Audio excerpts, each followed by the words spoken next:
Padre, en el nombre de Jesús, Señor, te damos gracias. Gracias, Señor, por tu presencia en nuestras vidas. Gracias, Señor, por los milagros que haces en cada uno de nosotros. Gracias, Señor, por las cosas en donde tú manifiestas tu amor, tu misericordia, tu bondad. En cada cosa que tenemos necesidad, Señor, una y otra vez tú estás allí. Una y otra vez, Señor, tú siempre tienes cuidado de nosotros. Estamos siempre seguros, siempre estamos conscientes de que tú estás allí, Señor. Tú dijiste, no los dejaré ni los desampararé. Y Señor, yo sé que tú cumples con tu promesa. Tú no eres hombre para que mientas, tú no eres hijo de hombre para que te arrepientas. Tú hablaste, Señor, y lo harás. Tú prometiste y lo cumplirás. Y yo sé, Señor, que podemos descansar en esta promesa todos los días hasta el fin de nuestra vida y hasta en esta vida física, pero allí, Señor, hasta la eternidad de lo espiritual. Gracias, Señor, por lo que tú haces en el nombre de Jesús. Amén, amén y amén. Hoy es miércoles, perdón, yo sigo pensando que es martes, discúlpeme. Hoy es miércoles 19 de mayo del año 2021 y como lo hacemos 2 veces por semana, estamos entonces reunidos para hablar de la palabra, para profundizar un poquillo en ella, ¿sí? Y yo sé que de repente decimos cosas pues muy simples y yo espero que estas cosas simples que decimos le puedan ser significativas en su vida. Ok, comentábamos el día de ayer que íbamos a comenzar a hablar acá en Efesios capítulo 4 en el verso 11. Efesios capítulo 4 en el verso 11. Es un versículo que en Redime lo hemos convertido en parte de algo que hablamos una y otra vez, si comentamos de estas cuestiones, porque son fundamentales para entender lo que es nuestra función como cuerpo de Cristo. Dice Efesios 4:11 hasta el 13, y él mismo, o sea, hablando de Jesús, constituyó a unos apóstoles, a otros profetas, a otros evangelistas, a otros pastores y maestros. Y aquí mi primera aclaración, la palabra y lingüísticamente tiene 2 connotaciones. La primera, ¿sí?, es que nos sirve ciertamente para hacer una conjunción de características. O sea, yo soy hombre y soy esposo de Lourdes. O sea, y las 2 condiciones se cumplen al mismo tiempo. Es lo único que se me ocurrió, perdón. Sí, pero seguramente debe haber otros y en mi vida que tienen que ver con este asunto de una conjunción. Y significa que las 2 condiciones están en mí. Pero la otra forma en que utilizamos esto es cuando estamos hablando en un listado y que comenzamos entonces en este listado a señalar características y cuando llegamos a la última de ellas, para mostrar que es la última del listado, le anteponemos entonces el conectivo y. ¿Por qué es importante esto? Porque esta y de entrada va a traer entonces a algunos estudiosos una aparente contradicción. Y digo que es una aparente contradicción porque diríamos nosotros que son 4 ministerios. Ok, ¿cuáles serían esos 4 ministerios si la I se refiriera a una sola persona? Pues tendríamos por un lado primeramente a alguien llamado apóstoles, ¿sí?, a otros llamados profetas, ¿sí?, segundo, a otros llamados evangelistas, y aquí sería la tercera, y a otros llamados que son pastores, pero al mismo tiempo también maestros. Y entonces tendríamos 4 ministerios.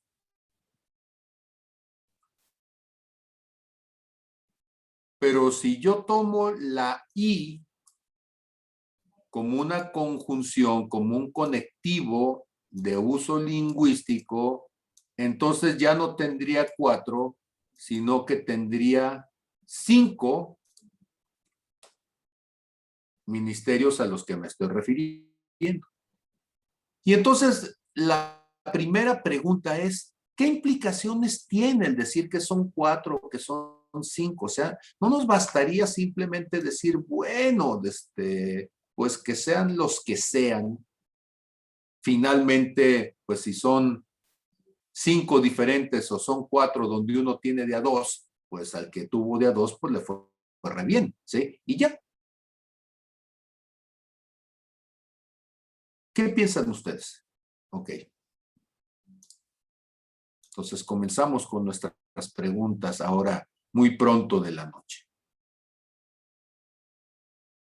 ¿Qué implicación tiene decir y una misma persona con 2 ministerios o y 2 personas distintas con 2 ministerios distintos?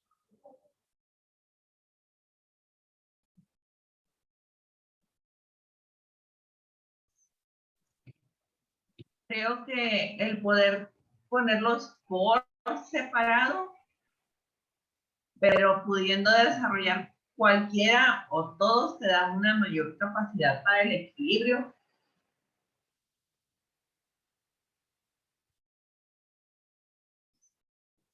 Pero ¿qué significación tendría? O sea, tú puedes tener equilibrio siendo 4 personas o siendo 5 personas.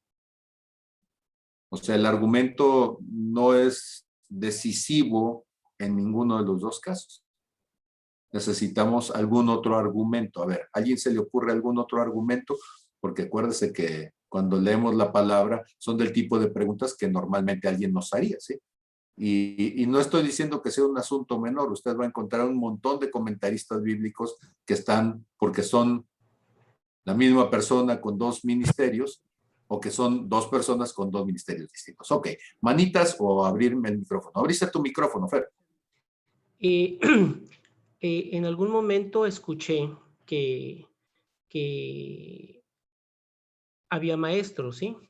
Y que cuando el maestro iba pasando, solamente señalaba, así como cuando estaban ahí en Matanchen, eh, los pescadores, bueno, perdón por lo irreverente, cuando estaban por allá, les dijo, síganme.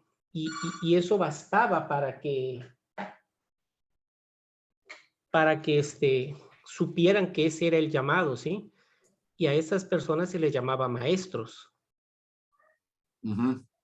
Entonces, definitivamente Jesús es un maestro porque lo fue demostrando desde que empezó a asistir a las sinagogas, ¿sí? Su manera de interpretar y de decir todos los, desde que desenrollaba el rollo y decía todo, cómo lo explicaba, cómo lo interpretaba a esa manera, ¿sí? Desde entonces ya se le estaba considerando o teniendo ese grado, ¿sí? Y posteriormente vino ya la acción de profeta. Pero la pregunta era que si es pegado o separado, ¿eh? Sí.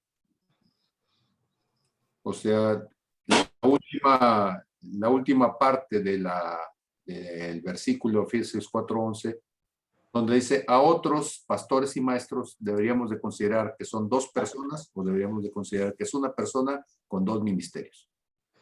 2 personas, porque hay pastores que no son maestros en el hoy día. O que son pastores, pero distan mucho de ser maestros.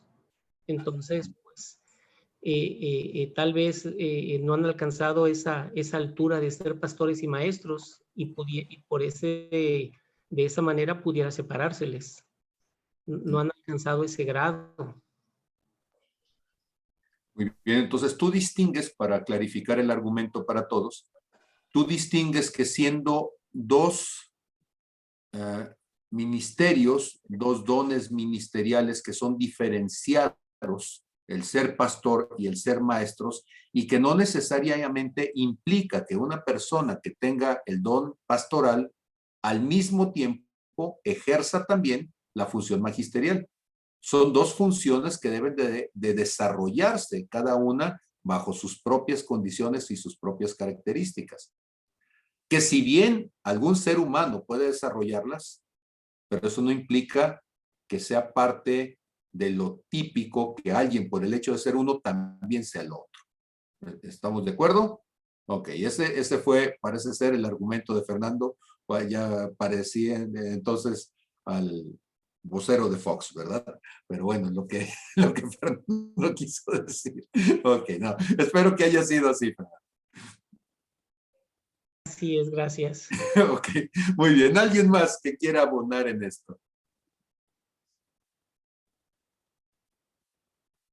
Ok, a ver, querido Federico.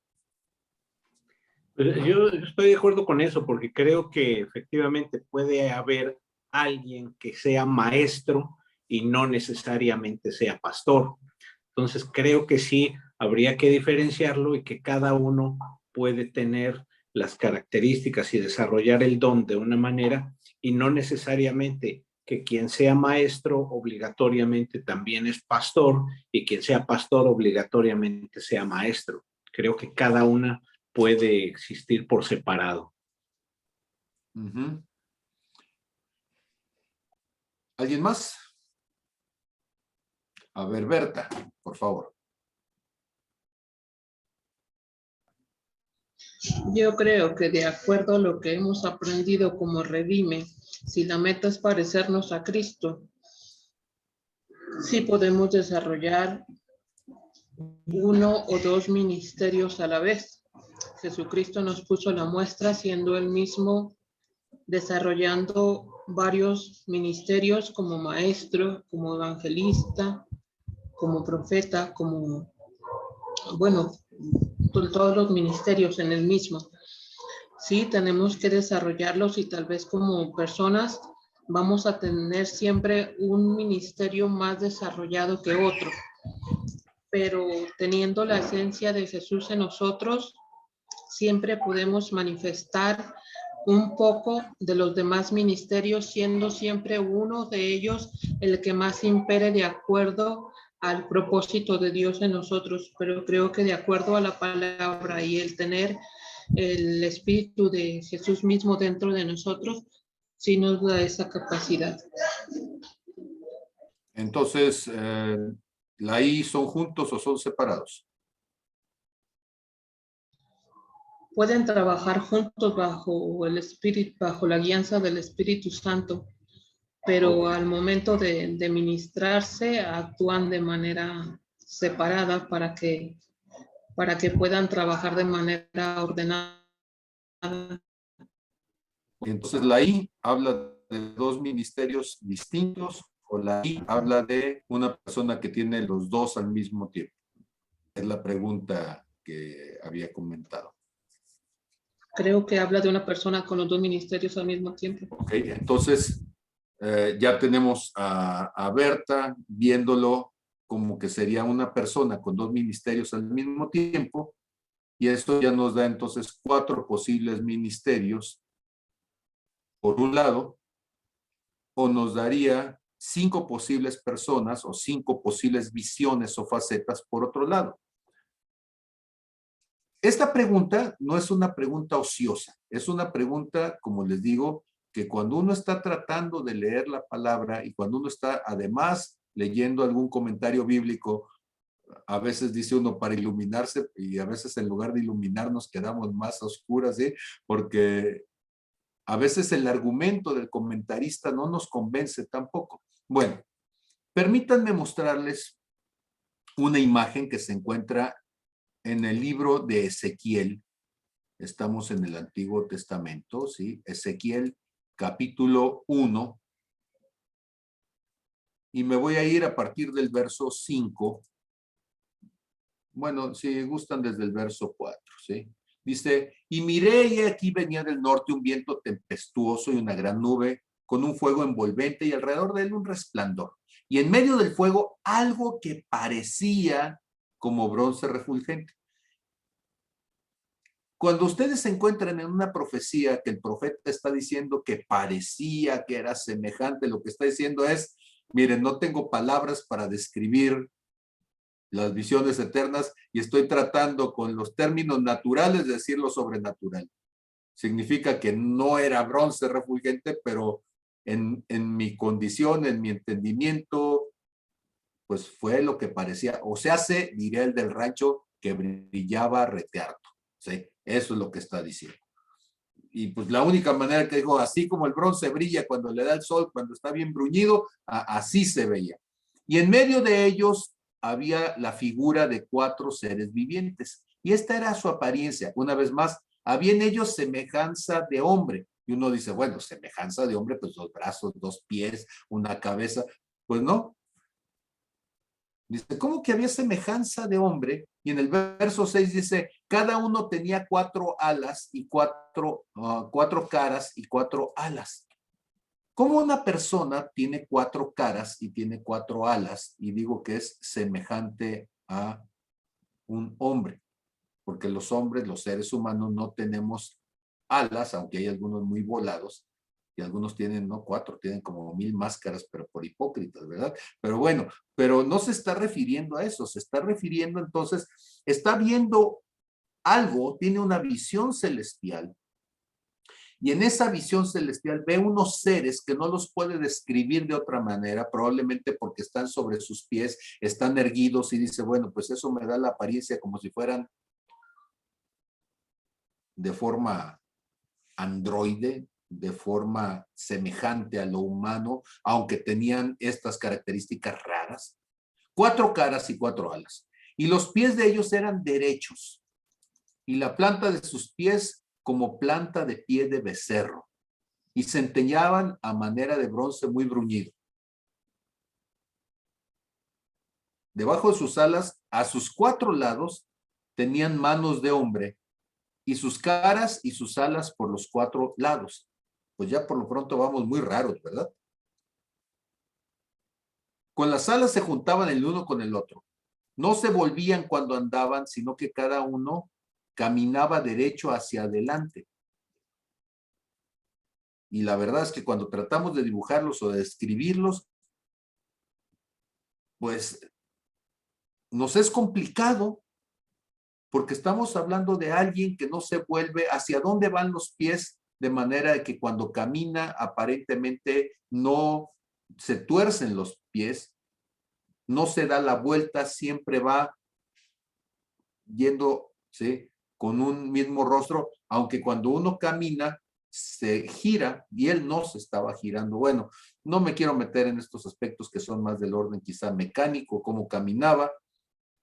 Quiero llegar a la parte donde en el verso 10 dice, y el aspecto de sus caras era cara de hombre, número 1, y cara de león del lado derecho de los 4, número 2, cara de buey a la izquierda de los 4, número 3, y asimismo había en los 4 cara de águila. Si de frente me está dando cara de hombre, por eso dice que había semejanza de hombre, probablemente porque era la cara que estaba viendo. Al lado derecho tenía una cara de león, al lado izquierdo tenía una cara de buey, y en la parte de atrás seguramente había una cara de águila. Dice, así eran sus caras, y tenían sus alas extendidas por encima. Cada uno tenía dos alas, las cuales se juntaban y las otras 2 cubrían sus cuerpos, y cada uno caminaba derecho hacia adelante, hacia donde el espíritu les movía que anduviesen, andaban. Y cuando andaban, no se volvían. Dice, cuanto a la semejanza de los seres vivientes, su aspecto era de carbones de fuego encendidos, como visión de hachones, o diríamos nosotros de antorchas encendidas, que andaba entre los seres vivientes, y el fuego resplandecía, y del fuego salían relámpagos, y los seres vivientes corrían y volvían a semejanza de relámpagos, ¿sí? Mientras yo miraba a los seres vivientes aquí, una rueda sobre la tierra, junto a los seres vivientes, a los 4 lados, etc. Es muy curioso cuando uno mira esta visión, porque la primera cosa que uno vería, ¿sí?, es que estos seres vivientes tan raros a los que nos estamos refiriendo, pareciera que no tienen nada que ver con nosotros, ¿sí?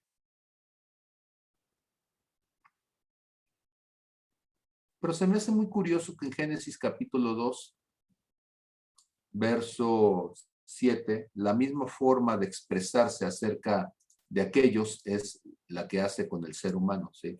Dice, entonces Jehová Dios formó al hombre del polvo de la tierra y sopló en su nariz aliento de vida. Aliento de vida en hebreo se dice rash. La forma en que dicen los hebreos que suena la palabra rash, para poderla entender, ¿sí? Alguna vez lo decía, tomen un estetoscopio, ¿sí? Póngansela a alguien a la altura del pecho y pídanle que aspire y expire, ¿sí? Y lo que van a escuchar ustedes es ese sonido. Los hebreos dirían, eso es rash, aliento. Cuando tú aspiras, el sonido que se escucha en tus pulmones, ese es rash, el aliento de vida.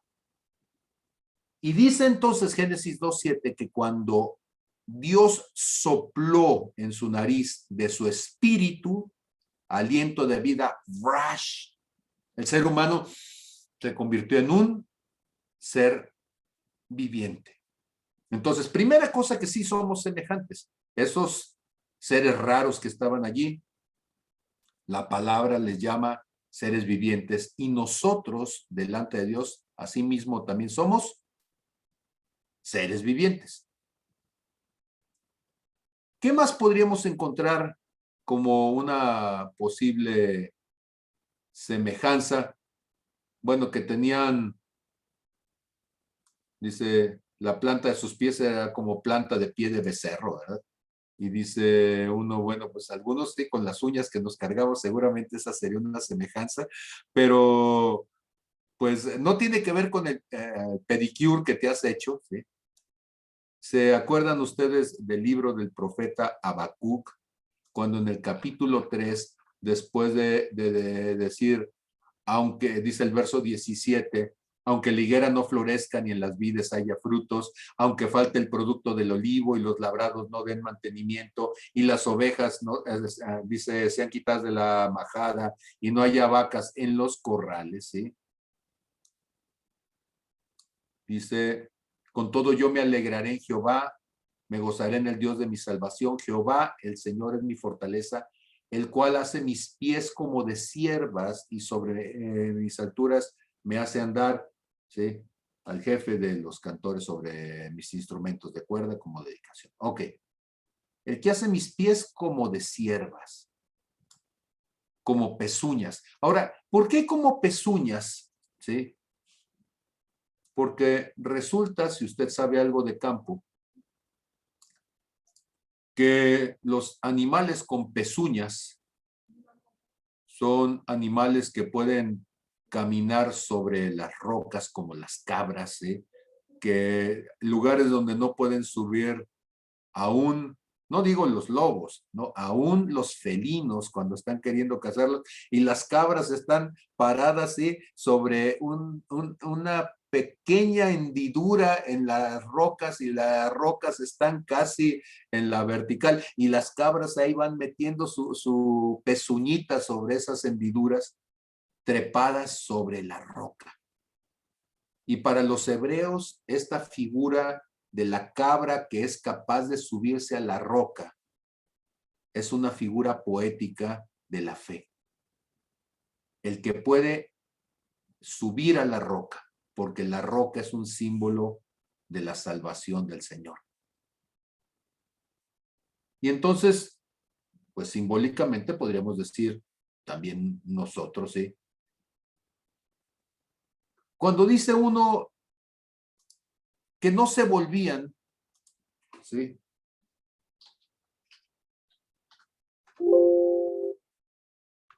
Que no se volvían, sino que siempre iban hacia adelante, a ver, dice en el verso 1:9, ¿sí? Con las alas se juntaban el uno al otro, no se volvían cuando andaban, sino que cada uno caminaba derecho hacia adelante. Y uno diría, ¿cómo una persona puede caminar derecho hacia adelante y no retrocede? Bueno, Hebreos 10:39 es lo que dice, pero nosotros no somos de los que retrocedemos, ¿sí? De los que retroceden para perdición, sino de los que tienen fe para la preservación del alma. O sea, cuando uno revisa lo que está diciendo el Señor acerca de nuestro carácter, pues él dice, pues yo quisiera que ustedes fueran también de los que no se dan vueltas, sino de los que siempre van hacia adelante, ¿sí? Entonces, aunque la reversa es cambio, pues sí, pero este chiste viejo acá en Nayarit, cuando decían es que fulanito es el cambio, pero nos fuimos para atrás, bueno, pues decíamos después porque la reversa también es cambio, ¿no? Y entonces, cuando nosotros empezamos a pensar en estos seres vivientes, ¿sí? Nos damos cuenta de algo muy curioso, ¿sí?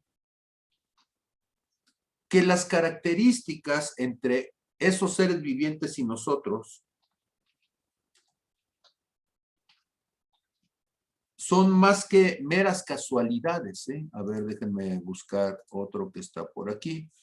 ¿Se acuerdan ustedes en Éxodo capítulo 34, en el verso 29, dice, y aconteció que descendiendo Moisés del monte Sinaí con las tablas del testimonio en su mano, al descender del monte, no sabía Moisés que la piel de su rostro resplandecía después de que hubo hablado con Dios. ¿Sí? Y cuando nosotros pensamos entonces en que alguien puede resplandecer y que su manera de presentarse ante otros pareciera que fuera como un metal bien pulido. Bueno, a Moisés lo vemos ahí en Éxodo 34, 29. Y si pensáramos nosotros en Mateo 17, 2, podríamos decir también acerca de Jesús, el cual se transfiguró delante de ellos y resplandeció su rostro como el sol y sus vestidos se hicieron blancos como la luz. ¿Sí? Ok. A ver, denme chance de desactivar el audio de aquí. Gracias. Y entonces, creo que ya no se ven tan raros esos seres vivientes, porque esos seres vivientes pareciera que simbólicamente se parecen mucho a nosotros, ¿sí? Entonces, tienen alas, tienen rostros distintos, ¿sí? Y entonces, ¿habrá alguna otra semejanza, sí, de esto? ¿Qué dicen ustedes?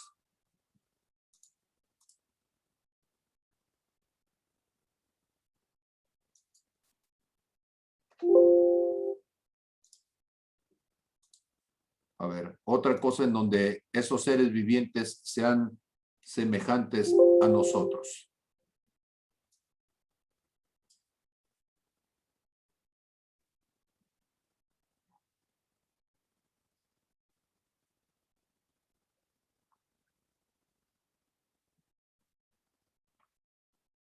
A ver, piénsele. ¿Dónde más ustedes se encuentran de las famosas? Porque dice que tenían 4 alas, ¿sí?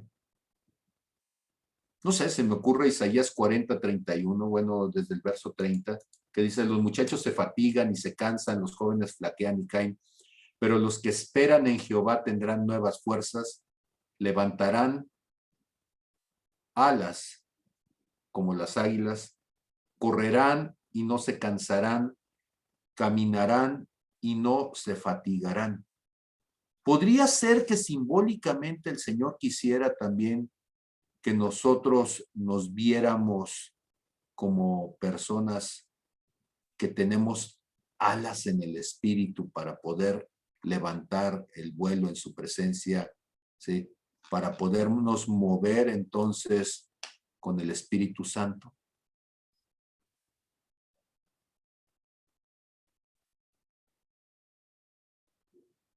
Hay una profecía en Apocalipsis capítulo 12, verso 14.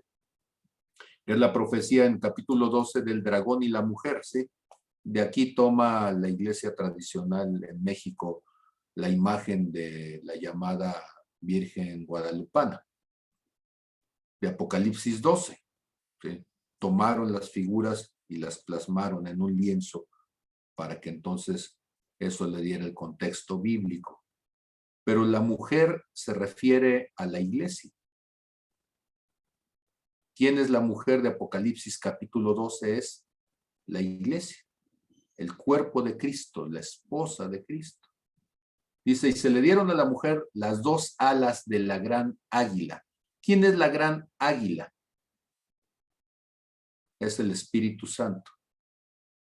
Y se le dieron a la mujer las dos alas de la gran águila, o sea, la iglesia tiene el mover del Espíritu Santo, es lo que está diciendo simbólicamente, para que pueda volar delante de la serpiente, o sea, que pueda ir adelante del ataque del enemigo, que pueda volar más lejos, ¿sí? Para que pueda entonces ir al desierto, a su lugar. Híjole, y no dice ir al desierto para castigo, ¿no? La gente está oyendo un desierto, ¿no? Y aquí dice que la mujer con las alas del Espíritu vuela al desierto, donde es sustentada por un tiempo y tiempos y la mitad de un tiempo. El desierto al que Dios se refiere es el lugar de intimidad, el lugar de encuentro con Él. Así como cuando en el libro de Éxodo encontramos que el pueblo de Israel es sacado de la esclavitud en Egipto al desierto para que se encontrara con el Señor. Así también entonces nosotros aquí en Apocalipsis 12, la iglesia, que es la mujer a la que se refiere,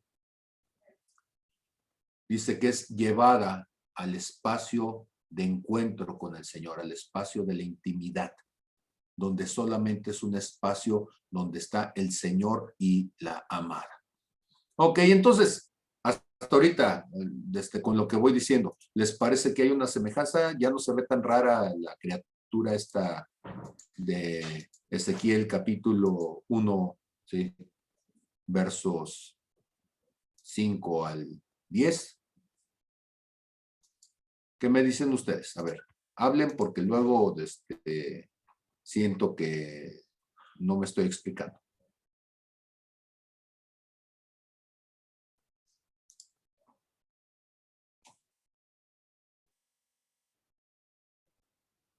Porque si me lo permiten, entonces si no tienen algún comentario, bueno, pues entonces me voy a tener que ir a Apocalipsis capítulo 4 para una vez más revisar los rostros. Habíamos dicho que había 4 rostros, ¿verdad?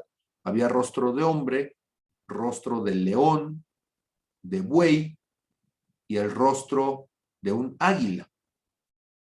En Apocalipsis capítulo 4, voy a Apocalipsis capítulo 4. Y una vez más en el verso 6 nos va a mencionar.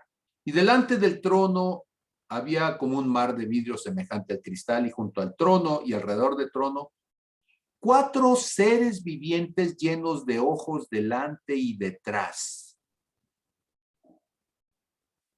4 seres vivientes llenos de ojos delante y detrás.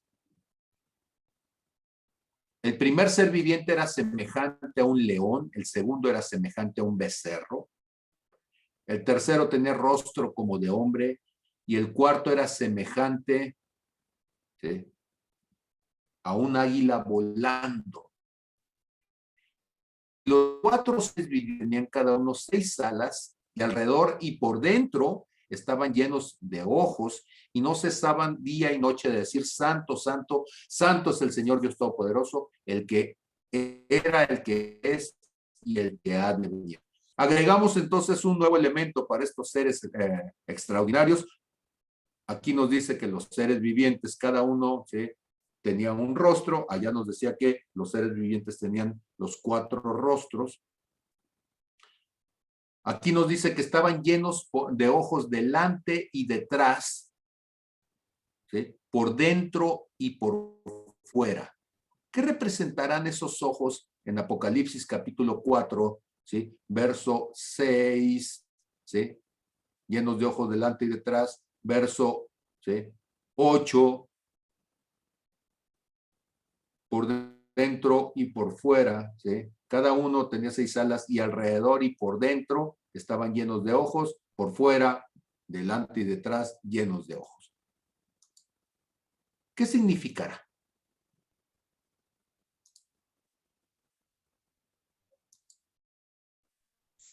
Bueno, yo no sé, pero a lo mejor me estoy saliendo un poco, pero para mí siempre significaba posiblemente la omnisciencia, omnipresencia de Dios, que todo lo ve Ajá. y está en todas partes. Para él no hay tiempo, no hay espacio, él ve el pasado, ve el presente, ve el futuro. Ujú. Entonces, para mí eso era así es como yo lo entendía, pero Es una buena me posibilidad. conecté apenas. Sí. Ok. Es una buena posibilidad. A esa yo le agregaría Hebreos capítulo 12, verso 1. Dice el autor de Hebreos, siempre digo que tengo elementos para pensar que fue el apóstol Pablo, aunque debemos de ser honestos y decir pues, que es anónimo porque nadie lo firmó, entonces es un anónimo que parece que es del apóstol Pablo, pues para ser más concreto. Dice, por tanto, nosotros también, teniendo en derredor nuestro tan grande nube de testigos. Este asunto de la nube de testigos, ¿se han puesto a pensar lo que significa que te vea todo mundo? Pues tienes un montón de ojos, ¿verdad? Por delante y por detrás. Ahora, yo sé que la figura simbólica, decir tienes ojos puestos delante y detrás, ¿sí? Nosotros los tenemos vistos hacia nosotros y estas figuras muestran los ojos como, quiero pensar, como algo que está en ellos y que a partir de ellos se puede mirar, ¿sí? Se puede manifestar hacia los demás. Somos entonces criaturas en constante revisión. Somos cartas abiertas. Primeramente de parte de nuestro Dios, por supuesto, como decía ahorita Magdalena, Dios en su omnisciencia nos está mirando, pero no solamente eso, hay una nube de testigos a nuestro alrededor que nos miran en presente, que nos mirarán a futuro. Algunos dirán, ¿cómo que a futuro? Sí, mis hijos me miran, mis nietos me miran, las siguientes generaciones me miran, pero los del pasado, ¿cómo me miran? Pues me mirarán cuando llegue allá y seré visto por mis padres, por mis abuelos, por mis bisabuelos, por las generaciones, ¿sí? Que aunque me anteceden, me encontraré con ellas allá. Pero no solamente eso, sino que además yo soy visto desde adentro por mi conciencia.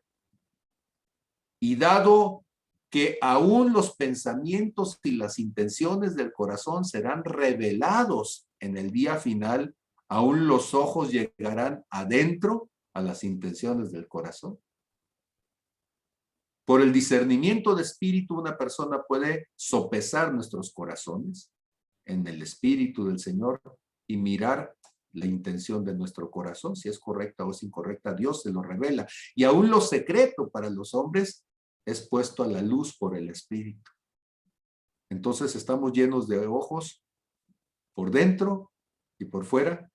Nos mira el Padre y nos mirarán todos aquellos que junto con el Padre estén en el día del juicio final. Toda nuestra vida será vista a ojos de todo mundo y bueno, pues yo creo que eso es algo bueno para que ya desde ahora le agarremos penilla y mejor nos portemos lo mejor posible, ¿sí?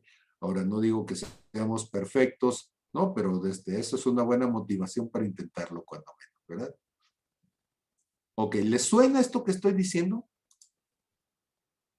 Lo que decía Magdalena complementado con lo que decía en este momento. Definitivamente cuando permitimos que el Espíritu Santo esté en contacto con nuestro espíritu humano, dejamos de ser los mismos y ya no, ya por eso se dice que nadie puede engañar, porque desde dentro del corazón, más allá del corazón, desde nuestro espíritu humano, ya estando el Espíritu Santo en nosotros, pues ya es una, si lo hacemos a conciencia, tenemos conciencia, no podemos fingir que no sabíamos o que no sabemos. Tal vez cuando no teníamos este conocimiento, teníamos esa excusa o disculpa, pero cuando tenemos ese conocimiento, es cuando es a lo que se refiere que esos ojos interiores o esa vista interior. Uh-huh.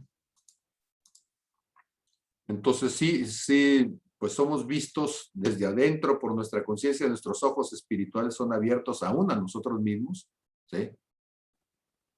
Recuerden ustedes que la palabra de Dios es viva y eficaz y más cortante que toda espada de doble filo, que penetra hasta partir, bueno, hasta separar, ¿sí?, el alma del espíritu y discierne los pensamientos y las intenciones del corazón, ¿verdad?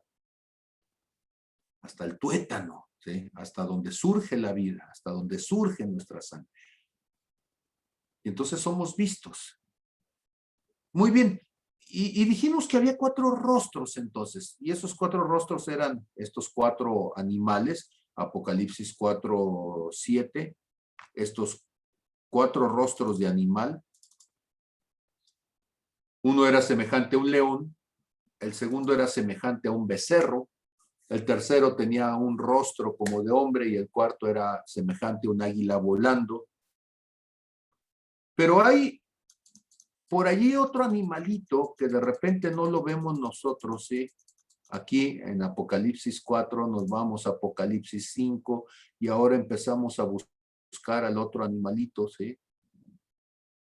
No había nadie digno de abrir los sellos, ¿sí? Pero de repente vemos aquí en Apocalipsis 5:6, ¿sí?, que en medio de los 4 seres vivientes, en medio de los ancianos, estaba en pie un cordero como inmolado. ¿Sí? Y entonces resulta que ahora tengo 5 figuras. 4 alrededor y una en medio. Ok, entonces cuando yo preguntaba hace rato, ¿hay algún posible argumento para decir por qué es mejor 5 que 4?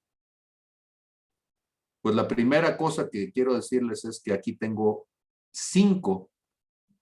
4 rostros alrededor y hay uno en medio que es diferente, el cordero. Y ese cordero entonces es el único digno de abrir los sellos. Cuando nosotros vemos entonces esta figura del cordero como inmolado, tendríamos nosotros que pensar, ¿sí?, que simbólicamente todas las cosas que están expresadas en la palabra tienen un sentido espiritual y ese sentido espiritual está tratando de mostrarnos, de manifestarnos algo que tiene una revelación de parte de Dios para nosotros, los seres humanos, ¿sí? Y entonces, quiero poner por aquí una imagen de lo que sería el tabernáculo, y esta imagen del tabernáculo, si me permiten compartirla, ok, voy a compartirla por aquí. En el Antiguo Testamento, cuando el pueblo de Israel levantaba el tabernáculo, ese tabernáculo se acomodaba, ¿sí?, donde Dios tenía la nube. El pueblo de Israel todos los días tenía que voltear, mirar la nube. Si la nube se empezaba a mover, ¿sí?, en lugar de estar como una columna sobre el lugar donde estaba plantada la tienda del tabernáculo, donde estaba entonces resguardada el arca del pacto, si se empezaba a mover, entonces se inclinaba y uno decía, ya va hacia acción, y eso significaba rápidamente había que desarmar las tiendas de campaña, había que desarmar el lugar del tabernáculo, el atrio primeramente, después quitar las piedras del lugar santo, doblarlas, del lugar santísimo, quitar las tablas y demás, ¿sí? Y cuando ya estaba quitado todo, en ese momento entonces llegaban 12 sacerdotes y estando entonces el arca del pacto en el suelo, se le metían 2 pértigas largas de acacia que estaban forradas de oro y 3 sacerdotes en cada uno de los extremos, o sea, en los 4 extremos, ahí se ponían, se le echaban al hombro y comenzaban a cargarla y comenzaban entonces a caminar, cargando entre estas 12 personas el arca del testimonio. ¿Cuánto tiempo le iban a cargar? Hasta que se detenía la nube, ¿sí? Y ahí no era del abajo porque ya me cansé. Entonces, ellos estaban caminando, la nube se detenía en algún punto y allí donde se detenía la nube, ellos bajaban el arca y lo primero que se comenzaba a edificar entonces era otra vez el tabernáculo de reunión. Ya no se movía el arca. Allí donde había bajado, allí se quedaba, nadie la podía tocar. Si alguien la tocaba, caía fulminado, ¿sí? Entonces nadie la quería tocar, por supuesto. Y armaban entonces el tabernáculo. Aquí tenemos entonces una representación simbólica de las tribus de Israel acomodada alrededor del tabernáculo, acomodándose entonces 3 de cada uno de los puntos cardinales. 3 al norte, 3 al sur, 3 al oriente, 3 al occidente, en el centro del tabernáculo y alrededor del tabernáculo, en lo más inmediato, la tribu de Leví. Esa era la forma de acomodarse. ¿Estamos de acuerdo? Y entonces cuando nosotros vemos ese acomodo, ¿qué es lo que encontramos? Pues lo que encontramos es que cada uno de ellos representaba entonces uno de estos 4 ministerios de los que hablábamos con las 4 figuras de Ezequiel. Y diríamos nosotros, los profetas del lado oriente, donde nace el sol. Bueno, de hecho, aquí por la forma en que está puesto el tabernáculo, entonces el norte está puesto del lado amarillo, ¿sí? Y el oriente entonces es la primera figura que aquí se ve un poco más rosa, ¿sí? En esta figura que tenemos. Entonces, del lado donde surge el sol, estaba orientado el tabernáculo de oriente a poniente. Las puertas de ingreso al tabernáculo eran por el oriente. De manera de que cuando amanecía, la luz del sol entraba por la puerta y llegaba hasta el lugar santo. Y de esa manera entonces mostraba cómo entra la luz en la vida de una persona, ¿sí? Cómo echa fuera las tinieblas desde el amanecer. Las águilas, que son profetas. Lado contrario de las águilas, o sea, en el poniente están los pastores, que la figura del pastor es el buey. Lado norte tenemos entonces el hombre perfecto, son los maestros, Dan. Y lado sur son el león, los evangelistas. Esos son los 4 animales acomodados entonces, las tribus en esos grupos y con las formas entonces de interrelacionarse unos con otros, ¿sí?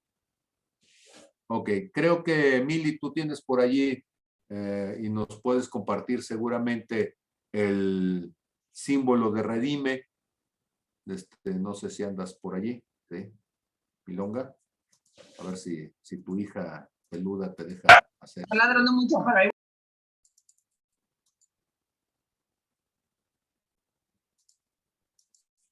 Y entonces Mili ahorita nos va a enseñar.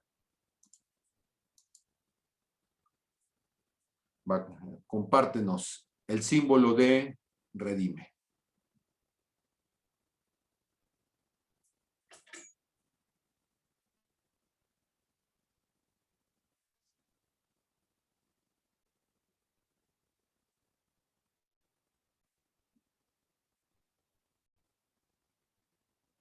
Ok, entonces aquí tenemos el símbolo de redime. ¿Qué es lo que van a encontrar ustedes?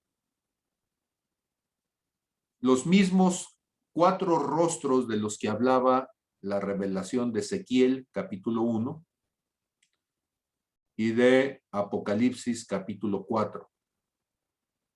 Tenemos entonces, ahora en el acomodo que los tenemos nosotros, es de acuerdo al acomodo que estamos viendo en la forma de acomodarse en el tabernáculo. Ahora, así es como yo los entiendo. Quiero decir que hay diferencias, hay discrepancias en la manera en que los cristianos acomodamos a los 4 seres vivientes. Esa es la verdad, ¿sí? Y entonces yo he visto que algunos acomodan al león del lado derecho, y entonces, pues en lugar de que los profetas sean águilas, ponen al león como profeta, y luego pues ya no sé cómo acomodan todos los demás, ¿sí? Para nosotros en Redime, el símbolo que tenemos nos representa, número 1, la figura del tabernáculo. El acomodo al centro, el cordero significa, el tabernáculo es el lugar de reunión de Dios con los hombres. Y entonces, el Cordero de Dios es el lugar en el corazón de Dios donde nosotros nos reunimos, donde nosotros tenemos comunión e intimidad. Él es nuestro tabernáculo. Él es el espacio donde nosotros entonces tenemos un encuentro. En el tabernáculo era el lugar del sacrificio. Él es nuestro lugar del sacrificio. En el tabernáculo era el lugar donde los sacerdotes se lavaban para poder ser dignos de entrar. Nosotros hemos sido lavados en la sangre de Cristo. Él es nuestro tabernáculo. En el tabernáculo había un lugar santo donde estaba la mesa de los panes de la proposición. Él es el pan de vida para nosotros. En el tabernáculo había una mesa donde estaba un candelabro, donde estaban un candelabro de 7 puntas, donde en ese candelabro uno veía entonces en medio de la oscuridad, ¿sí? Él es el que tiene los 7 espíritus de Dios, como lo dice Isaías, ¿sí? Para nosotros. Había un altar de incienso, y el incienso representa las oraciones, las de nosotros, sí, pero también dice que el Espíritu Santo ora por nosotros con gemidos indecibles. Él es nuestro tabernáculo. Entonces, por eso en Redime nosotros hemos puesto la figura del Cordero en el centro como símbolo del tabernáculo. En los 4 extremos tenemos los 4 seres vivientes, cada uno representando entonces a un grupo alrededor del lado derecho, en el oriente, tenemos a las águilas que para nosotros representan el ministerio profético. En el lado izquierdo, occidente, tenemos los pastores representados por los toros. El toro es el animal por excelencia de sacrificio, no solamente porque lo matas para entregarlo en el altar, sino porque al castrar el toro para convertirlo en un buey, ese toro se convierte en un sacrificio vivo. Y los ministros, el nombre que Dios nos da es que somos bueyes. Así que si ustedes me dicen, ¿qué pasó, güey? O sea, no me está ofendiendo, yo voy a decir amén, hermano, ¿sí? Porque el obrero es digno de su salario y no pondrás bozal al buey que trilla, ¿sí? Y entonces los bueyes somos toros que fuimos castrados para el Señor, o sea, nos mutilamos a nosotros mismos, nos circuncidamos de nuestro corazón para servir al Señor, y nuestro fruto no es para nosotros, es para el Señor. Al norte tenemos entonces al hombre perfecto. ¿Quién es el hombre perfecto? Es el hombre de familia. El hombre que dice, Dios es mi juez. Por eso Dan, que es la cabeza de los maestros, ¿sí?, está puesto hacia el norte. El norte indica la estrella polar, hacia donde nos dirigimos, hacia donde nos orientamos. Y el maestro siempre te va a llevar entonces a orientarte espiritualmente para que no te pierdas en medio de las tinieblas, ¿sí? Y al sur tenemos el evangelista, el león. Y el león entonces, como evangelista, es el que va más lejos, el que tiene un manto real, el que muestra entonces el llamado de Dios a los hombres. Pero si ustedes notan, la forma en que nosotros hemos puesto este acomodo, también estilizamos una cruz. Y entonces en esa cruz, cada uno de los elementos que constituyen a la cruz, los dos verticales, los dos horizontales, ¿sí? En el cruce de la cruz está en medio el Cordero Redentor, y cada uno de los extremos de la cruz está simbolizado por un, le llamamos un globo, que es como esta forma en que se expresa para los náhuatl la palabra, es decir, lo que se está declarando, lo que se está hablando. Entonces son estos globitos de los cómics para poder decir, algo se está diciendo allí. Y es el Cordero hablando y constituyendo, según Efesios 4:11, los ministerios. A partir de lo apostolar, los ministerios hacia el cuerpo de Cristo. Hasta allí, ¿cómo vamos? Preguntas en cuanto a qué significa nuestro símbolo en Redim.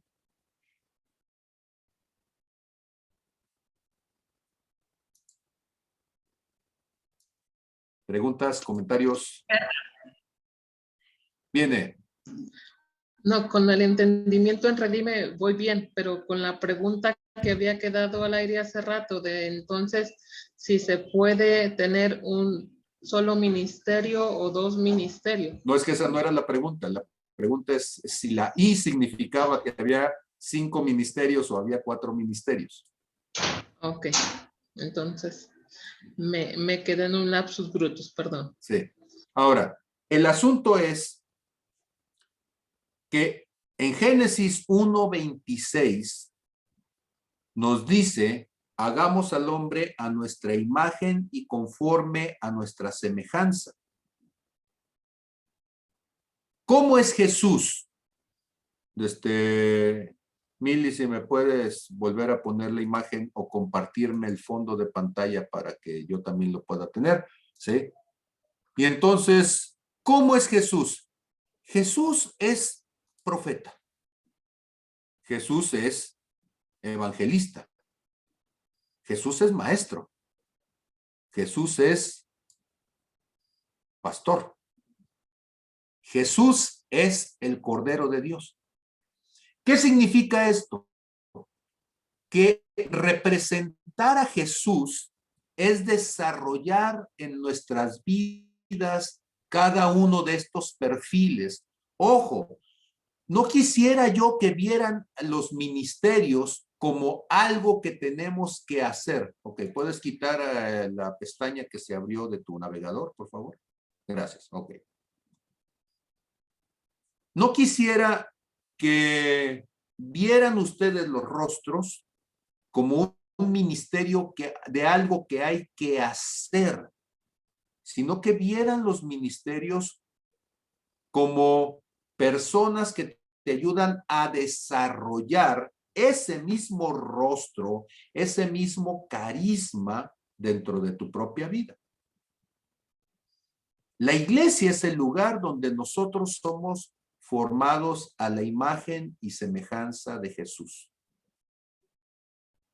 El objetivo de Dios desde el principio, escúchenme, no es, Dios no dice en Génesis 1:26, voy nada más para que quede claro en Génesis 1:26 y representar mucho mejor el argumento de lo que quiero mostrar. Cuando Dios dice,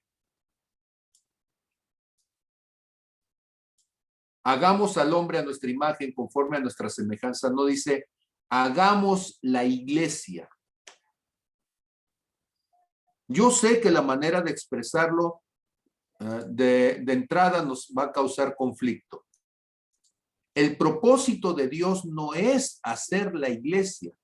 El propósito de Dios es hacer al hombre a la imagen y semejanza del Señor, para que nosotros señoreemos juntamente con Él. Lo vuelvo a decir. Cuando Dios hace todas las cosas, no está pensando, voy a hacer la iglesia. Él está diciendo, voy a hacer al ser humano conforme a la imagen y semejanza de Jesús. A mi imagen y semejanza. Pero entonces, ¿qué significa decir que lo estamos haciendo a nuestra imagen y semejanza? Dice, pues para poderlo hacer yo necesito entonces un espacio, necesito un contexto, necesito un ambiente en donde él pueda convertirse, llevarse a cabo, desarrollarse, para que entonces se convierta en la imagen y semejanza del Señor. ¿Dónde es el hábitat donde Dios puso a los peces? A ver, díganme ustedes, ¿dónde puso, sí, el hábitat de los peces?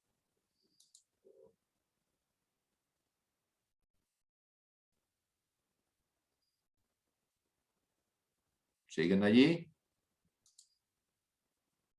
Pues en el agua, ¿no? En el agua. Es que lo puse en el chat. ¿Y dónde Dios puso a las vacas? Tierra. Pues fuera del agua, porque si los ponen en el agua con los peces, la vaca se ahoga. Entonces la puso en la tierra, ¿sí? Si está en la tierra, no la pone en el aire, porque si no la vaca se cae y se fractura y se muere. Entonces la pone sobre la tierra. ¿Y dónde pone el pajarito? Bueno, dice uno en el aire, no, lo pone en la tierra, pero para que pueda volar en el aire, pero lo pone en un hábitat. Si ustedes se ponen a reflexionar sobre esto, cada ser vivo existe dentro de un cierto hábitat específico. Y uno diría, es que necesita estar frío. No, hay organismos que viven en lugares altamente calientes, ¿sí? Por ejemplo, en los volcanes marinos, en donde están los cráteres junto a los volcanes marinos, ahí hay bacterias que viven entonces en ese hábitat. Mi pregunta es, ¿y dónde fue el hábitat de la presencia de Dios? Digo, el hábitat de la presencia del ser humano. El ser humano fue hecho para vivir, para habitar, para desarrollarse, perdón, en la presencia de Dios. Ese es nuestro hábitat. El huerto de Edén representa la presencia de Dios. Alguna vez lo decía, lo he dicho a lo largo de estos últimos 2 o 3 años, el problema no es hacer una tortilla, la tortilla es el resultado final. Y entonces la maquinaria de la tortilla es la mediación para poder hacer la tortilla. Nosotros hemos puesto la tortilladora como algo más importante que la tortilla. La iglesia es la tortilladora. La tortilla son los hijos de Dios. Y nosotros hacemos que los hijos de Dios giren alrededor de la iglesia cuando en realidad es al revés. Es la iglesia la que debe de transformarse para convertirse en el hábitat. La iglesia tiene que ser un hábitat donde la presencia de Dios se manifieste de tal forma que las personas que lleguen a ese hábitat se transformen en los hijos de Dios. ¿Qué elementos son los que la iglesia debe desarrollar en una persona? Debe desarrollar rostro de hombre, rostro de buey, rostro de toro, digo, rostro de buey, rostro de león y rostro de águila, que significa desarrollar la capacidad, el manto, la sensibilidad, profeta, evangelista, pastor, maestro, y todo ello bajo una comprensión, bajo un entendimiento apostolar que significa en equilibrio. El hombre perfecto está representado por esos seres vivientes de Ezequiel capítulo 1. Cuando entonces en Efesios capítulo 4, en el verso 13, voy Efesios capítulo 4, en el verso 13. Dice, hasta que todos lleguemos a la unidad de la fe y del conocimiento de Dios, del Hijo de Dios, a un varón perfecto, a la medida de la estatura de la plenitud de Cristo. ¿Qué significaría a la medida de la estatura de la plenitud de Cristo? Significa entonces que nosotros deberíamos de poder desarrollar, ¿sí? Deberíamos de poder desarrollar estos elementos, ¿sí? Ay, voy con esta cosa. Ok, deberíamos de poder desarrollar entonces estos elementos que nosotros estamos comentando, ¿sí? El varón perfecto es el varón que ha logrado desarrollar y poner en equilibrio todos los aspectos de su dimensión humana para que estos entonces manifiesten a Cristo en todas las áreas. Por ejemplo, cuando nosotros estamos hablando del pastor, pastorear es cuidar, proteger, administrar. ¿Qué tenemos que administrar? Tenemos un cuerpo que administrar, tenemos un tiempo que administrar, tenemos posesiones, tenemos a nuestra familia, tenemos nuestros trabajos, tenemos nuestros sueños. Todas esas cosas tenemos que administrarlas. O sea que toda persona necesita aprender a pastorear lo que Dios le ha dado. Alguien dirá, es que yo no estoy llamado a ser pastor. Bueno, de una congregación quizá no, pero de tu familia sí, de tus finanzas sí, de tu propia vida, de tu propio cuerpo sí. Todos tenemos que aprender a pastorear. Todos tenemos que aprender a relacionarnos con otros, y este es el evangelista. Tenemos que aprender a tener relaciones saludables, relaciones del reino. Tenemos que aprender a interactuar con otros. Tenemos que aprender a ver la vida desde el punto de vista positivo, ver las cosas que son de bendición sobre aquellas que son de maldición. Tenemos que aprender a entender los procesos, y eso es lo que nos ayuda a hacer el maestro, a evaluarnos a nosotros mismos, a hacernos responsables cada uno de nuestras áreas de debilidad hasta que lleguen a convertirse en áreas de fortaleza. Pero sobre todo, también tenemos que desarrollar la visión profética, y esa visión profética significa entonces que tenemos que desarrollar la capacidad de poder ver las cosas que no son como si fuesen, que tenemos que poder ver los diseños del cielo y traerlos a la tierra. En Juan capítulo 10 nos dice que Él es el buen pastor y que sus ovejas oyen su voz y la reconocen. Todos nosotros tenemos que desarrollar la capacidad de escuchar la voz de Dios. Todos nosotros tenemos que desarrollar la capacidad de ver el mundo espiritual y movernos en él. No solamente los que tienen el llamado a ser profetas de oficio. Y oficio significa que son responsables de ayudar a crecer a otros. Y por último, todos nosotros en nuestro corazón tenemos que darle el espacio al Cordero para que entonces el Cordero de Dios se manifieste en nosotros y que traiga equilibrio en nuestras vidas. Esto es lo que queremos decir aquí en Redime. Entonces, la estatura del varón perfecto, teleios, significa alguien que va tomando todos estos elementos y que más que verlos como un ministerio hacia la iglesia, los está viendo como facetas que desarrollar en su propia vida. ¿Por qué llegamos a esto? Porque resulta que después de años de que el Pablo Cancino ha estado pastoreando, el Pablo Cancino tiene una deficiencia tremenda. Él es un maestro, pues más o menos, fluye en lo profético, pues más o menos, ha aprendido a administrar algunas cosas, más o menos, pero es un espantoso león, ¿sí? Porque en lugar de ser león pareciera que es más bien un tejón, ¿sí? O un armadillo que hace su hoyo y se encierra, se esconde y no tiene relación con otros, no sabe hacer amigos, no sabe ver las cosas positivas. Entonces es una mesa de 3 patas y se cae. Y necesitamos tener los 4 columnas, los 4 pilares, los 4 baluartes para que nos podamos sostener. Por eso es importante entonces entender que equilibrio significa desarrollar el rostro de cada uno de ellos en el equilibrio de la visión de Cristo como Cordero en mi vida. Muy bien. ¿Cómo se escuchó esto?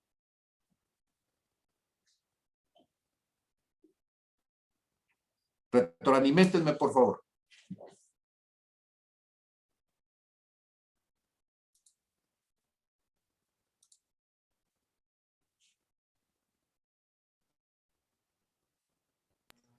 A ver, querido Fede. Es que esa es la nueva metodología cristiana. Ok. Es la manera de definirlo. Sí, ya tenemos un objetivo más definido, que ciertamente difícil, complicado, pero más alcanzable que de la manera como está en la escritura puesta. Es una búsqueda, es un crecimiento personal, pero no enfocado en una sola cosa, sino en algo más integral, más holístico y todo, ¿sí? Entendiendo que tenemos áreas más fuertes, otras más débiles, pero en la medida que las descubrimos es donde más tenemos que trabajar.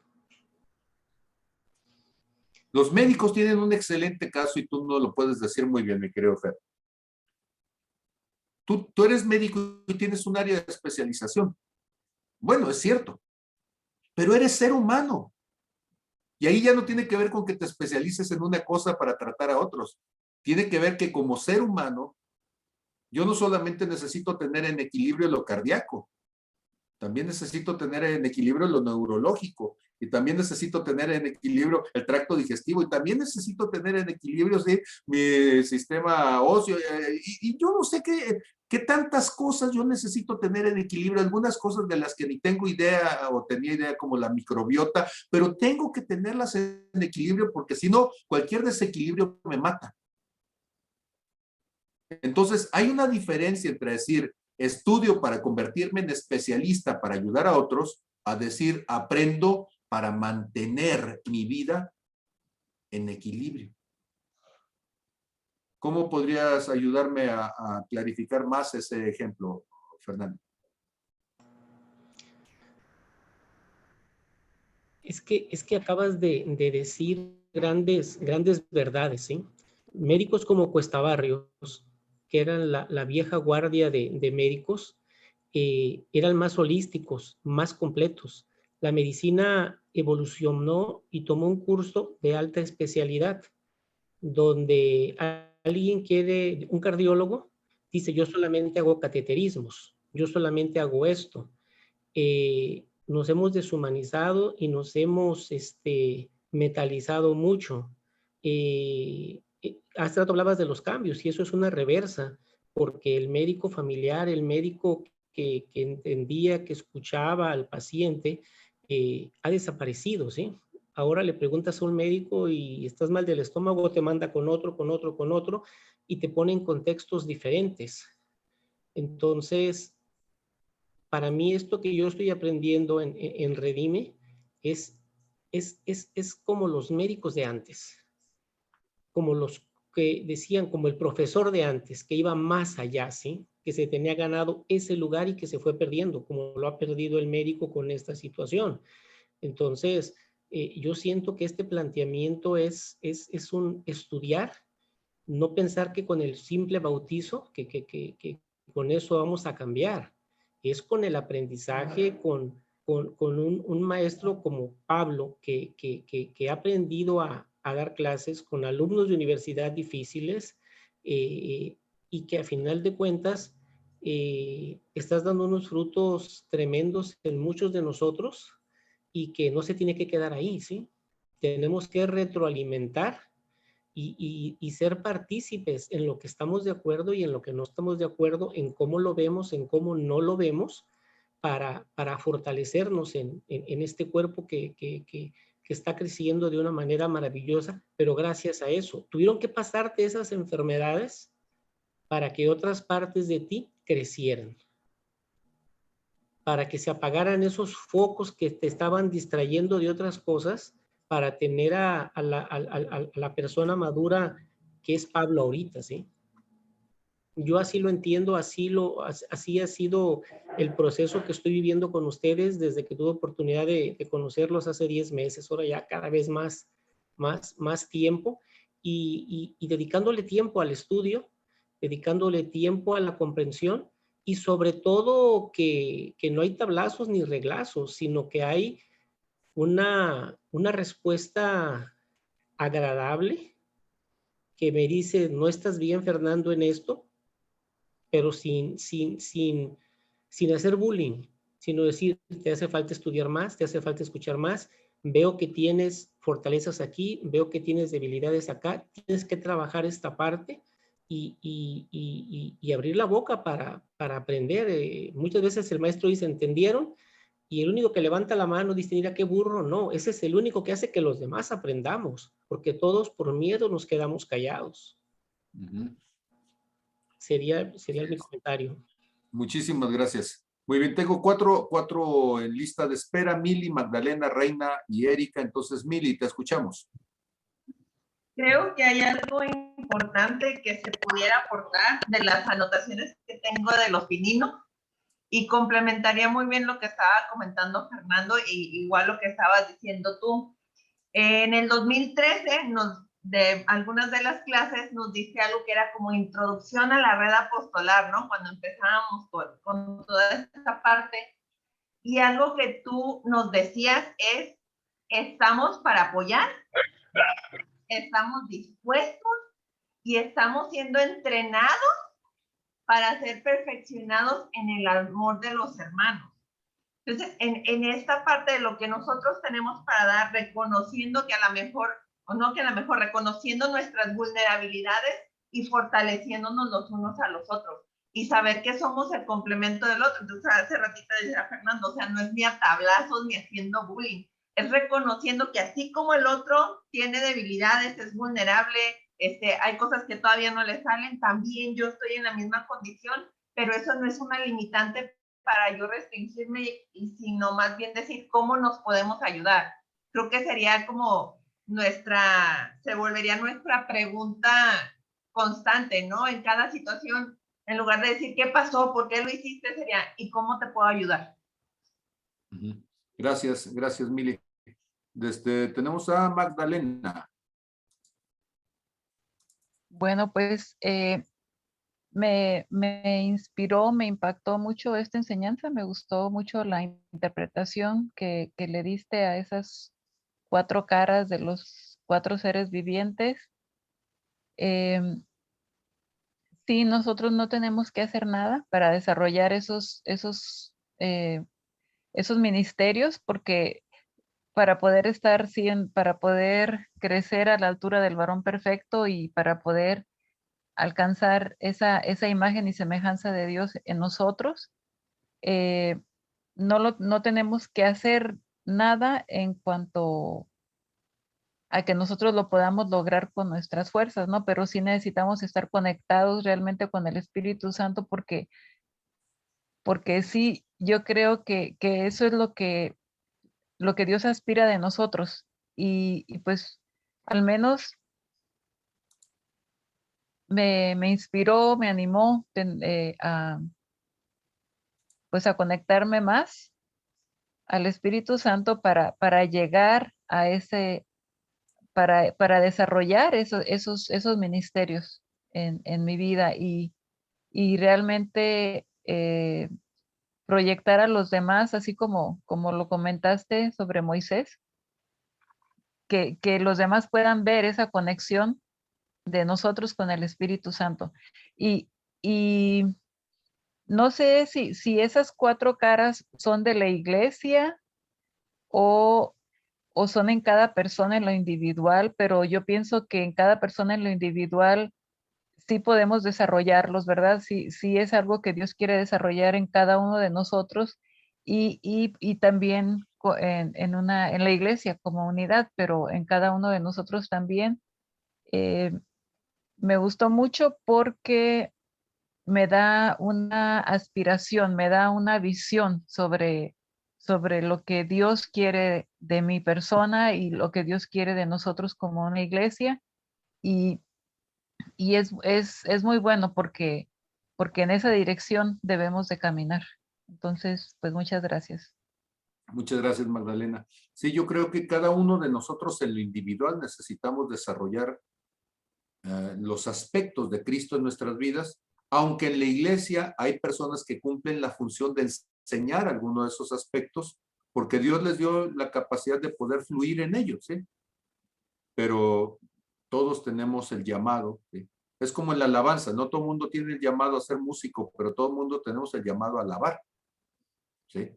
Entonces, no todo el mundo está igual entonado, no todo el mundo tiene la habilidad rítmica o la habilidad armónica, pero todo el mundo, al momento de que estamos juntos, cantamos, aplaudimos, alabamos, ¿sí? Porque eso es parte de nuestro llamado, ¿sí? Y Dios le da un poquitito más a otros, pues para que nos anime y vaya adelante, pero estos dones los distribuye diferencialmente, y aunque algunos nos da una cosa, pues no tenemos carencia con el resto, y la idea es traer equilibrio. Muy bien. Reina, te escuchamos. Reina o Neftalí, no sé quién anda por ahí. Reina, buenas noches. Profeta, buenas noches. Buenas noches. Ahorita me estoy acordando pues de las veces que nos has dado la enseñanza de los rostros que mencionabas ahorita. Eso me ha ayudado mucho a no concentrarme solo en lo profético, a salir de esa parte, o sea, sin dejar eso, claro, porque es algo que Dios puso en mí, es algo que yo no puedo cambiar, ¿no? Que no puedo mudar de piel ni color, nada. Dios así me hizo. Pero también es importante ver lo que hay a mi alrededor, de, por ejemplo, las características, algo que me ha llamado mucho la atención es del evangelista, ¿no? Esa parte es donde yo veo que Dios me está como moldeando un poquito, puedo decir, porque también yo carezco esa parte de socializar, me cuesta un poco de trabajo, pero Dios ha ido moldeando esa parte en mí. Y algo que me he dado cuenta, que anteriormente a mí me costaba mucho trabajo llegar a un lugar donde había mucha gente con personas nuevas, porque percibía si era bien recibida, no era bien recibida, o lo que traía la gente, ¿no? Y todo eso me desenfocaba, porque yo decía, ay, no, pues estoy aquí, ay, no, aquí hay un chamuco, ay, no, aquí se siente feo, ¿no? Corría y huía, pero ahora me doy cuenta que gracias a Dios también y por las enseñanzas que nos has dado, que tenemos que desarrollar la estatura de Cristo y desarrollar las cualidades que Jesús desarrolló. Entonces, me doy cuenta, algo bien simple que me pasó el día de hoy, estando en un lugar y Dios me decía, ¿cómo te sientes? Bien, le digo. ¿Estás a gusto con la gente aquí reunida? Sí, me siento bien. Y en eso Dios me dice, una compañerita se acercó, pero yo siempre la oigo reír a lo lejos y así. Y se sentó a un lado mío, pero en mí yo decía, ay, no me va a dejar trabajar esta muchacha, pero bueno. Y Dios me dijo, te la puse a un lado por algo. Y Dios me dijo, me deleito en ella, en que se ríe, en que se expresa y todo eso. Y creo que necesitas eso. Y yo me quedé, wow, Señor, sí es cierto. Esto me lleva pues a entender que tenemos que desarrollar las cualidades que Jesús hizo, quizás no al nivel que él tenía, pero sí, pues donde Dios me va mostrando, pues ir trabajando en eso. Y la verdad que esta clase es una bendición. Muchas gracias. Muchísimas gracias. Gracias, Reina. Erika, por favor. Hola, buenas noches. ¿Me escucho? Sí, sí, sí. Porque de Sí, pronto los audífonos están un poco dañados. ajá. Saludarlos a todos y agradecer estas clases. Ya tenía algún tiempo que no me reunía, las veía diferido, porque pues a la par también estoy con claves, entonces en los tiempos que se pueden, estamos también acomodándonos en tiempos. Yo agradezco mucho haber llegado a Redime porque he encontrado en Redime justamente conceptos que no entendía.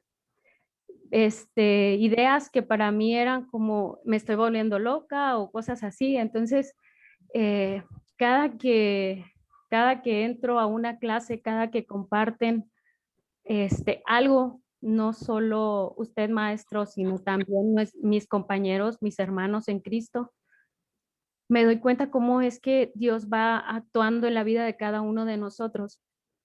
A mí, en una de las veces que estuve al frente haciendo oración, él me hablaba de que tenía una verdad para cada uno de nosotros.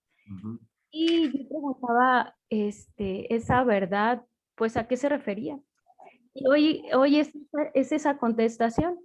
La contestación es, la verdad se llama Jesús y esa Jesús se va a ir, esa verdad que se llama Jesús se va a ir mostrando a cada uno de nosotros de acuerdo a la disposición del corazón de cada uno de nosotros que tengamos para buscarlo, para meternos en ese tabernáculo y estar adorándole y Él nos va a estar guiando. Y si hay algo que me ha dejado muy claro, es esta humildad ante cualquiera de lo que estemos aprendiendo. La base principal o lo primero que me enseñó fue la humildad, que no perdamos ese que es, creo que es lo que nos da más equilibrio a todo, ¿no? Hablando de que vamos creciendo todos en diferente, pues de diferente manera, ¿no? De acuerdo a las características que nos ha regalado nuestro Señor, pero independientemente de lo que estemos desarrollando, lo que Él esté trabajando en cada una de nuestras áreas, lo más importante es no perder la humildad y saber que quién es Dios a través de nosotros, no quiénes somos nosotros, es quién es Dios a través de nosotros. Y esa humildad nos va a llevar justamente a estar siempre en ese equilibrio y a entender que ese Jesús se va a ir mostrando a nosotros en cada momento, en cada etapa. Quiero decirles que yo no hablaba. Yo antes de conocer a Dios hablaba, pero no era de esta manera. La verdad, era muy callada, era más introvertida, me costaba mucho hablar, y ahora, no sé, ahora fluyo, gracias a Dios Padre, donde quiera que voy, y tan solo, de verdad, me daba temor hablar de Jesús por el cómo me fueran a ver, y ahora es que no hay ningún momento o ningún lugar donde no se presente la oportunidad porque sé que Él está diciendo, di esto o ella tiene esto y sale algo. Entonces es como todo el tiempo dándole gracias a Dios y glorificando su santo nombre porque sé que nos está llamando a hacer algo mejor. Cuando yo llegué a Redime, quiero confesar que yo no sabía cómo era todo esto. Yo pensé que era una congregación nada más, en la cual Dios me estaba llevando, invitada por Jit a conocer cómo era todo. Pero la verdad no tenía la concepción o no tenía, ¿cómo se dice? La idea de lo que se trataba. Cuando llegué y luego escuché cuál era las siglas y lo que significaba, dije, santo Dios, ¿qué estoy haciendo aquí?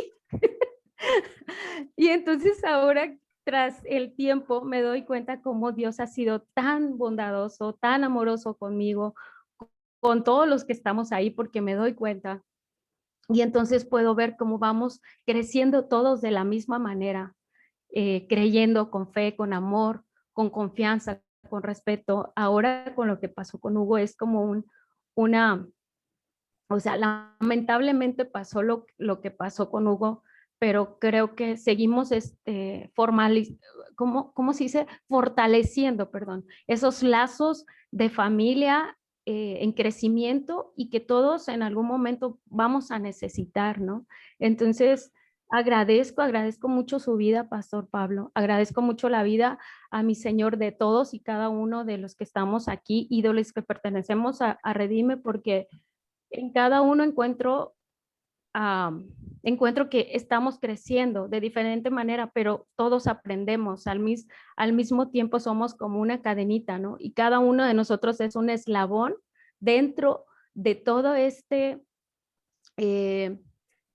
contexto que Dios quiere hacer en Redime. Y yo puedo ver que vamos muy bien, vamos fortaleciéndonos de la mano, porque ya tenemos, por lo menos ya creo que cada uno de nosotros sabemos que hay una dirección, y esta dirección es crecer a la estatura del varón perfecto. Y ahora con este logo nos queda más claro cuáles son las maneras en las que podemos ir trabajando. Y estoy casi segura que todos nosotros hemos pasado por alguna de ellas, pero no la visualizábamos. Por eso yo dije esta parte, que cuando llegué agradecí tantos conceptos porque yo no entendía y dije, pues entonces yo he pasado por esta y por esta y por esta, aunque sea una parte hemos trabajado, ¿no? Cada uno de nosotros, yo creo, pero vamos creciendo y eso es lo más bonito, porque puedo ver la mano de Dios en Redime y en cada uno de nosotros, en nuestra familia, en nuestra vida. Yo sé que todos vamos creciendo y lo agradezco. Gracias, pastor. Muchísimas gracias. Pues bueno, son las 10:17. Tenemos el compromiso de terminar de preferencia alrededor de las 10. Y les doy muchísimas gracias por haber estado. En la próxima clase, entonces, vamos a seguir profundizando en este asunto de qué implica, entonces, ser a la imagen y semejanza y cómo cada uno de estos 4 rostros tienen un lado positivo, que es hacia donde vamos en Jesús, pero cómo el pecado ha trastornado, ha desfigurado esos rostros y los ha convertido, entonces, en un espacio para la manifestación de la carnalidad, ¿sí? Entonces, lo voy avisando, no es un asunto de psicología, es un asunto de poder entender entonces desde lo natural lo que sucede en lo espiritual, y vamos a ver que estas cosas son sombra y figura de las cosas celestiales. Les agradezco muchísimo, gracias por estar, gracias Carlitos por siempre estar grabando. Y bueno, pues mandamos la grabación entonces en cuanto esté lista. Dios les bendiga a todos. Gracias y estamos pendientes. Nos vemos en clase la próxima semana. Este domingo los varones nos vamos entonces al encuentro de espadas afiladas, pero aquí en casa Redime sigue adelante, haya o no haya pastor, si hay Dios en casa, y seguimos nosotros entonces con eso. Dios les bendiga a todos. Bendiciones.